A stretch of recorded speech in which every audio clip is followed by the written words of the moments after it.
વરસાદને ઇન્દ્ર કહ્યો છે. એક પુરાણો દ્વારા ભ્રમણા ફેલાવવામાં આવી કે ઇન્દ્ર તો કોઈ પુરુષ હતો, માણસ હતો, હારી ગયો, જીતી ગયો, વા આમ કર્યું તેમ કર્યું. આ બધી જ વેદ વિરોધી અસત્ય વાતો છે. 3 વર્ષ પહેલા અંબાલાલ પટેલે કીધું કે આખા ઉનાળામાં વરસાદ આવશે અને એ સાચું પડ્યું એટલે બધા મૌન થઈ ગયા. કોરા આકાશમાં ચંદ્ર ઉગે તો કોરો દુષ્કાળ પડે, સામાન્ય વાદળ હોય તો નબળું વરસ થાય અને ઘટ વાદળ હોય અને અડધો કલાક પછી ચંદ્ર દેખાય તો સારું વરસ થાય છે. આ વર્ષે બધાનું અનુમાન ગયું કે 40 થી 50 ઇંચ વરસાદ થશે. જળ પ્રલય નથી, દુષ્કાળ નથી, અતિ ભારે વાવાઝોડું કોઈ એવું નથી અને ક્રમશઃ વરસાદ આવશે. વચ્ચે એક વખત સામાન્ય વરસાદ ખેંચાશે પણ એ બહુ ચિંતાનો વિષય નથી. નમસ્કાર, હું મનસુખભાઈ સુવાગિયા, અધ્યક્ષ જળક્રાંતિ ટ્રસ્ટ રાજકોટ. અમારી 28 વર્ષની સેવાથી આ દેશને જળક્રાંતિ, ગીર કાંકરેજ ગાય ક્રાંતિ અને ગાય આધારિત પ્રાકૃતિક કૃષિ યોજના અને દિવ્ય ગ્રામ યોજના આપી છે. દેશી આંબા, દેશી કૃષિ બીજ સુરક્ષા યોજના આપી છે અને ગોવેદ જળક્રાંતિ ગ્રંથ જેવા વિશ્વ પ્રેરક ગ્રંથો લખ્યા છે. હા, ભારત કૃષિ પ્રધાન દેશ છે ત્યારે વરસાદ છે ને એ એનો પ્રાણ છે. એથી જ વેદમાં વરસાદને ઇન્દ્ર કહ્યો છે. એક પુરાણો દ્વારા ભ્રમણા ફેલાવવામાં આવી કે ઇન્દ્ર તો કોઈ પુરુષ હતો, માણસ હતો, હારી ગયો, જીતી ગયો, વા આમ કર્યું તેમ કર્યું. આ બધી જ વેદ વિરોધી અસત્ય વાતો છે. વેદમાં વરસાદને ઇન્દ્ર કહેવામાં આવ્યો છે એક ઈશ્વરી શક્તિ રૂપે કે એ શક્તિથી સકલ જીવસૃષ્ટિ જન્મે છે, જીવે છે, પોષણ મેળવે છે અને સુખ પ્રાપ્ત કરે છે. ત્યારે વરસાદ આપણો પ્રાણ છે એમ કહી શકાય. ત્યારે ખેડૂતોને ઉત્કંઠા હોય કે કેવું વરસ થશે, ત્યાંથી લઈને સરકારને હોય તો એક વર્ષા વિજ્ઞાન પરંપરાગત ચાલી રહ્યું છે. એનો પ્રારંભ વેદમાં થયેલો છે. પછી વરાહ મિહિરે વૃક્ષ આયુર્વેદમાં એનું વિજ્ઞાન લખેલું છે અને પરાશર કૃષિમાં ઋષિ પરાશરે લખેલું છે. એટલે આ કોઈ શ્રદ્ધાનો વિષય જ નથી. પહેલાં લોકોને અજ્ઞાન હતું તો અમુક કહેવાતા સુધારાવાદીઓ અને એમ કે અંધશ્રદ્ધા કહીને વિરોધ કરતા હતા. પણ 3 વર્ષ પહેલાં અંબાલાલ પટેલે કીધું કે આખા ઉનાળામાં વરસાદ આવશે અને એ સાચું પડ્યું એટલે બધા મૌન થઈ ગયા. ત્યારે લોકો સમજે કે આ એક પ્રકૃતિ વિજ્ઞાન છે અને એ ઋષિએ ફેલાવેલું વિજ્ઞાન બૃહદ ભારતમાં ફેલાઈ ગયું. આજે ગામડામાં જીવંત છે તો અનેક લોકો વરસાદના અનુમાનો એ વેદના જે અનુમાનો છે એના આધારે કરે છે. એમાં સૌથી વધારે મહત્ત્વનું છે વરસાદના કસ કે 11 તજજ્ઞોએ આવ્યા હતા. એમાં એક મહિલા જીવતીબેન રોકડ, મેવાસા ગામના જેતપુર પાસે. આ આપણી મહાનતા છે કે અંગૂઠા છાપ સ્ત્રી એ 50 વર્ષથી આકાશના વાદળ અને કસ જોઈ, ફાગણના ફૂલ જોઈને અનુમાન કરે છે ને એ પ્રમાણે વરસાદ વરસે જ છે. ત્યારે એ બધાએ આ જે અનુમાન કરે છે કારતક સુદ પૂનમથી ચૈત્ર સુદ પૂનમના સમયમાં કેટલો વરસાદ પડે છે 5 મહિનામાં એના ઉપરથી કરવામાં આવે છે. અને ચોમાસામાં પણ જ્યારે કસ બધાય એના ઉપરથી કરવામાં આવે છે.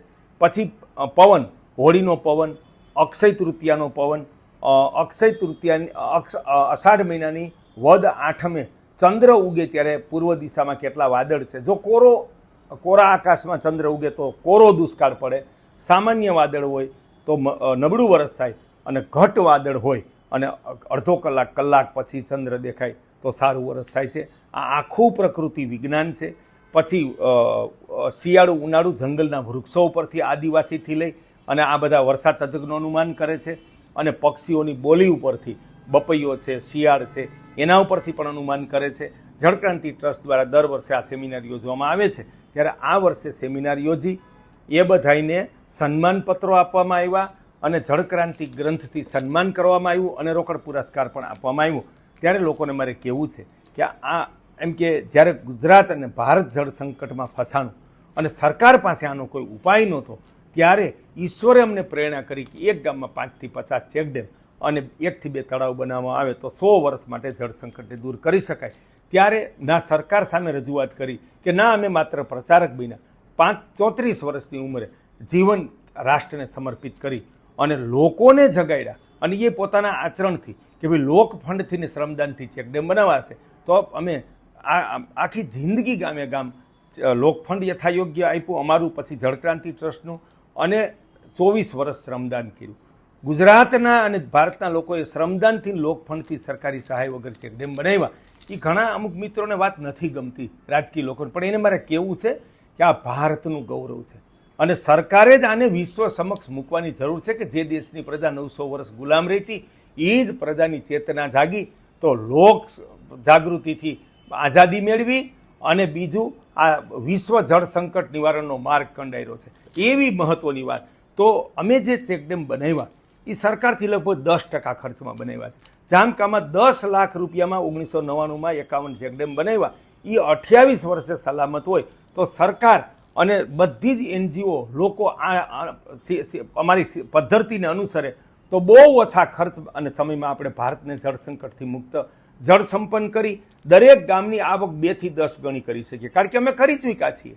અમારા આદિવાસી ગામોમાં આવક 10 ગણી થઈ છે અને ગાયથી મધમાખી સુધીની જીવસૃષ્ટિની રક્ષા છે.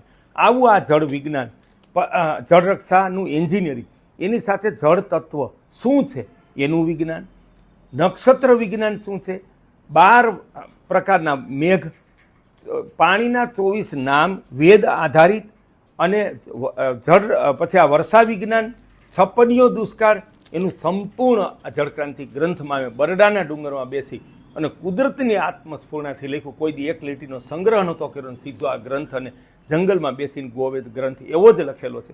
જો ગોવેદ ગ્રંથનો અમલ થાય તો ભારત આખું ભારત ગાયની સમસ્યાથી મુક્ત થઈ જાય. ભારતની ગાય જે અત્યારે રાષ્ટ્રીય સમસ્યા બની છે એની કામધેનુ થઈ જાય. અને આ ગ્રંથના અમલથી આ જ્ઞાનના અમલથી આખું ભારત અલ્પ ખર્ચે જળ સંકટથી મુક્ત થઈ જાય. આ ગ્રંથ મંગાવવા માટેનો નંબર છે 9798 64 503 જળક્રાંતિ ટ્રસ્ટ રાજકોટ. આ વર્ષે બધાનું અનુમાન રહ્યું કે 40 થી 50 ઇંચ વરસાદ થશે.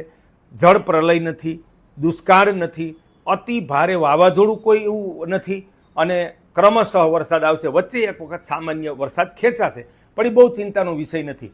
અને ચોમાસું ઉતરતા જે હિન્દુ કુશના પર્વતો છે અફઘાનિસ્તાનમાં લોકોને કેવું કે તીડ જે આવે છે ને આવડા ઉડતા એ પહાડમાંથી નીકળે છે. એ પહાડની જીવાત છે ઉધઈની જેમ અને પછી આ એ પાખુંવાળી જીવાત છે એટલે ઉડી શકે છે અને વનસ્પતિ ખાઈ જાય છે એટલે ખેતીને વૃક્ષોને નુકસાન કરે છે.